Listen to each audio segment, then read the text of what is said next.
नमस्कार दोस्तों, आपका हार्दिक स्वागत है हमारे YouTube चैनल प्रेरणा स्रोत में। पापांकुशा एकादशी 25 अक्टूबर 2023 को पापांकुशा एकादशी है। पाप रूपी हाथी को व्रत के पुण्य रूपी अंकुश से बेधने के कारण ही इसका नाम पापांकुशा एकादशी हुआ। इस दिन मौन रहकर भगवत स्मरण तथा भजन कीर्तन करने का विधान है। इस प्रकार भगवान की आराधना करने से मन शुद्ध होता है और मनुष्य में सद्गुणों का समावेश होता है। धार्मिक मान्यताओं के अनुसार इस एकादशी का व्रत करने से मनुष्य को कठिन तपस्या के बराबर का पुण्य मिलता है। पापांकुशा एकादशी व्रत की पूजा विधि। इस व्रत के प्रभाव से अनेकों अश्वमेध और सूर्य यज्ञ करने के समान फल की प्राप्ति होती है। इसलिए पापांकुशा एकादशी व्रत का बहुत महत्व बताया गया है। इस व्रत की पूजा विधि कुछ इस प्रकार है। इस व्रत के नियमों का पालन एक दिन पूर्व यानी दसवीं तिथि से ही करना चाहिए। दसवीं पर 7 तरह के अनाज, इनमें गेहूं, उड़द, मूंग, चना, जौ, चावल और मसूर की दाल नहीं खानी चाहिए, क्योंकि इन 7 धान्य की पूजा एकादशी के दिन नहीं की जाती है।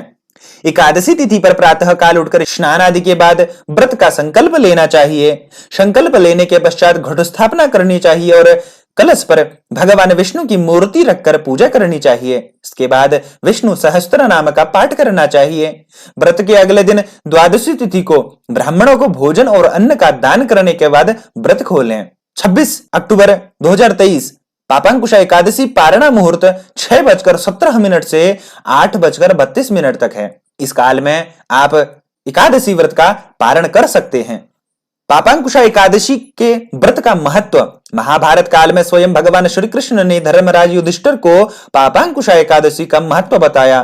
भगवान श्री कृष्ण ने कहा कि यह एकादशी पाप का निरोध करती है, अर्थात पाप कर्मों से रक्षा करती है। इस एकादशी के व्रत से मनुष्य को अर्थ और मोक्ष की प्राप्ति होती है। इस व्रत के प्रभाव से मनुष्य के संचित पाप नष्ट हो जाते हैं। इस दिन श्रद्धा और भक्ति भाव से पूजा तथा ब्राह्मणों को दान व दक्षिणा देनी चाहिए। इस दिन सिर्फ फलाहार ही किया जाता है। इससे शरीर स्वस्थ व मन प्रफुल्लित रहता है। पापांकुशा एकादशी की व्रत कथा। प्राचीन काल में विंध्य पर्वत पर क्रोधन नामक एक महाक्रूर बहेलिया रहता था। उसने अपनी सारी जिंदगी हिंसा, लूटपाट, मद्यपान और झूठे भाषणों में व्यतीत कर दी। जब उसके जीवन का अंतिम समय आया तब यमराज ने अपने दूतों को क्रोधन को लाने की आज्ञा दी। यमदूतों ने उसे बता दिया कि कल तेरा अंतिम दिन है। मृत्यु के भय से वह बहेलिया महर्षि अंगिरा की शरण में उनके आश्रम पहुंचा। महर्षि ने दया दिखाकर उसके पापांकुशा एकादशी का व्रत करने को कहा। इस प्रकार पापांकुशा एकादशी का व्रत पूजन करने से क्रूर बहेलिया को भगवान की कृपा से मोक्ष की प्राप्ति हो गई। दोस्तों, आज हमने आपको पापांकुशा एकादशी का महत्व और व्रत कथा बताई। अगर हमारी वीडियो आपको पसंद आई हो तो हमारे YouTube चैनल को सब्सक्राइब करना न भूलें और ज्यादा से ज्यादा लाइक, शेयर और कमेंट जरूर करें। धन्यवाद। श्री राधे।